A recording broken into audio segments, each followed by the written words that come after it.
Dobrodošel v dnevnem podkastu, kjer raziskuješ najpomembnejša vprašanja življenja skozi misli in nauk starih stoikov, kot so Seneca, Epiktet in drugi.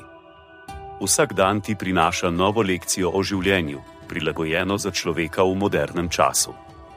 Današnja stoična misel je od Seneca o mirnosti duha. Vandranje na prostem bi morali uživati, da se hrani in osveži z zrakom na prostem in globokim dihanjem. Konec citata. Sledi kratka razširitev te misli za modernega človeka. Senekov nasvet iz antike se zdi še posebej ustrezen za naš sodoben življenjski slog, poln stresa in hitenja. Poudarja pomembnost telesne dejavnosti in povezave z naravo kot način za osvežitev in obogatitev našega uma. V sodobnem svetu smo pogosto obdani s tehnologijo, ki nas nenehno bombardira z informacijami, kar lahko povzroči občutek preobremenjenosti in stresa. V takih časih je koristno, da se spomnimo na preprosto dejavnost, kot je sprehod na prostem. To nam ne omogoča samo, da se fizično premikamo in izboljšamo naše zdravje, ampak tudi, da se umirimo in se ponovno povežemo s samimi seboj.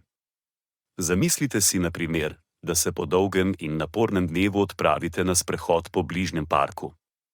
Občutite hladen večerni zrak na svoji koži, poslušajte šumenje listja pod vašimi nogami in opazujte, kako se sonce počasi spušča za obzorje.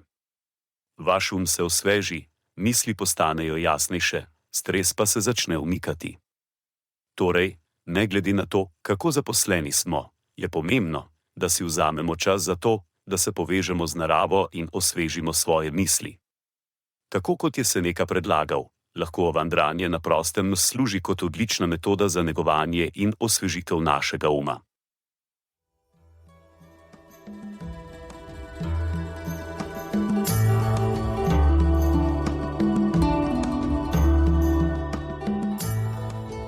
Kot pravi Seneca, nič ne osrečuje toliko kot ljubeča in zvesta prijateljstva.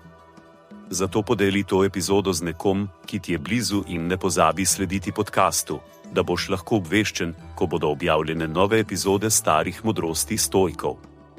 Želim ti polno preizkušenj in poguma v tem dnevu.